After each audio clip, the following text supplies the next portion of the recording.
So when it comes to war films, I've always been partial to World War II or Vietnam stories personally, with Saving Private Ryan and Platoon being two of my all-time favorites. I've just never really been able to connect with war films that feature a more modern conflict for whatever reason.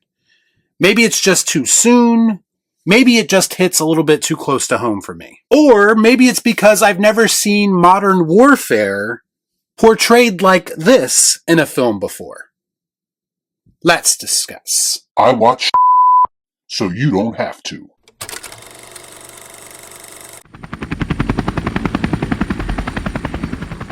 Before I get started, I'd like to kindly ask that you hit the like button, and please subscribe to the channel for more content just like this. Come on. Do it. Do it! Warfare follows a surveillance mission that goes terribly wrong for a platoon of American Navy SEALs in insurgent territory, Iraq. Now you would think that based on the sheer amount of war films that have already been created, that we've seen it all. Well, I'm here to tell you that until you see Warfare, then you haven't seen anything yet. Now obviously I've never been in an active combat situation, and I have nothing to compare it to. But based on the way that this film looks, feels, and sounds, and based on everything I've read about it, this quite possibly might be the most realistic war film ever made. What is real? How do you define real? This movie clocks in at a brisk 1 hour and 35 minutes. And not a single second of that runtime is wasted. In fact, it's almost amazing how much setup, tension, action, and character they pack into such a small runtime. Director Alex Garland absolutely blew me away last year with his film Civil War. Just the way that he approached that concept felt very fresh and very unique to me. So when I heard that he wrote and co-directed this film with ex-Navy SEAL Ray Mendoza, needless to say that's all I really needed to hear to make this film jump up to the top of my list of most anticipated of the year. And I'm extremely happy to report that it did not disappoint. This movie is basically if they took one scene from a war movie and expanded on it. This film is basically half setup, and the other half is when shit hits the fan. And the crazy part is that the setup was so good that it was just as compelling as the more action-oriented parts of the film. I like it a lot. This movie just does an amazing job of building tension.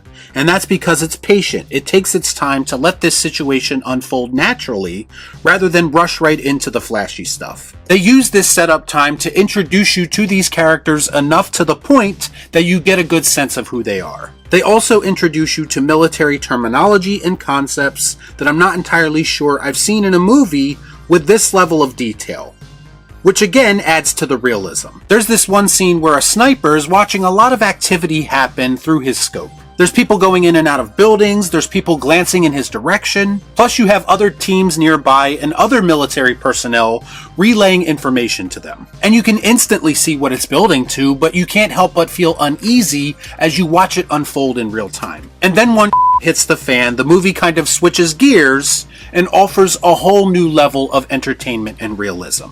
And here we go. Sound is very important in this movie. They use a lack of sound in the setup portion of the film brilliantly. But when it comes to gunfire, explosions, and planes flying overhead, they really put you in the shit. And it's all because of the sound. It just feels like every bullet that is fired means something in this film.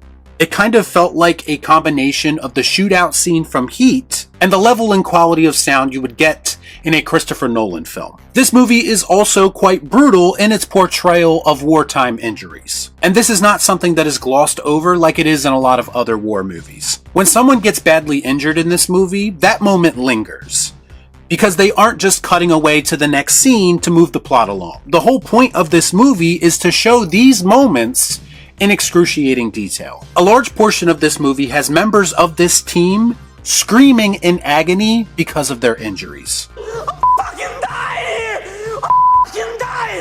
And you have their friends and teammates trying to help them, while also trying to navigate this life or death situation and not die themselves. There's definitely a feeling of hopelessness to it, as they are kind of left to their own devices to deal. And I don't know about anybody else, but it made me have a whole new level of respect for the men and women who have to deal with this type of thing every day. It takes a special kind of person to navigate this level of uncertainty and chaos. Another thing that I appreciated about this movie is that it's not going out of its way to endorse or condemn soldiers in this type of situation. The whole idea was to show them as real people who have to work together under a lot of stress to overcome this tension-filled situation. There's so many moments where you see the humanity of these characters peeking through all of the mayhem. And it's those type of moments that go a long way to keeping the audience invested in what's happening to them. You son of a bitch! I'm in!